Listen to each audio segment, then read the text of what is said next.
Social media তো এখন ঘটনার ছড়াছড়ি। একটা ঘটনা অন্য ঘটনাকে টপকে যাচ্ছে।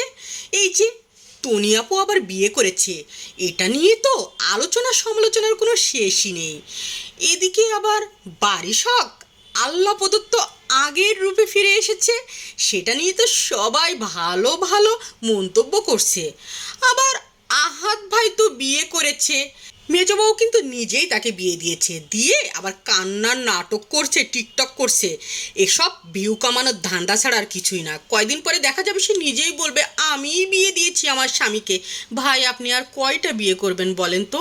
আর এদিকে রিপন মিয়া, আহারে, এই সহজ সরল গ্রামের মানুষটা নিজের বউকে ভাবি বলে চালিয়ে দিল এতদিন। আমরা বুঝতেই পারলাম না, পুরো বাঙালি জাতিকে বোকা বানালো এই সহজ সরল রিপন মিয়া। ভাবা যায়? হা হা হা, এটাই বাস্তব। কি আর বলবো, এটাই চলছে বাংলাদেশে, একটার পর একটা ঘটনা। কি কোন ঘটনাকে টপকে আগে চলে যেতে পারবে, কার ভিডিও আগে ভাইরাল হবে। যাই হোক, যত ঘটনাই ঘটতে থাকুক ওসব নিয়ে আমাদের মাথা ঘামিয়ে কাজ নেই। আমাদের তো আর ভিডিওতে ভিউ হবে না, সব ভিউ ওদেরই হবে।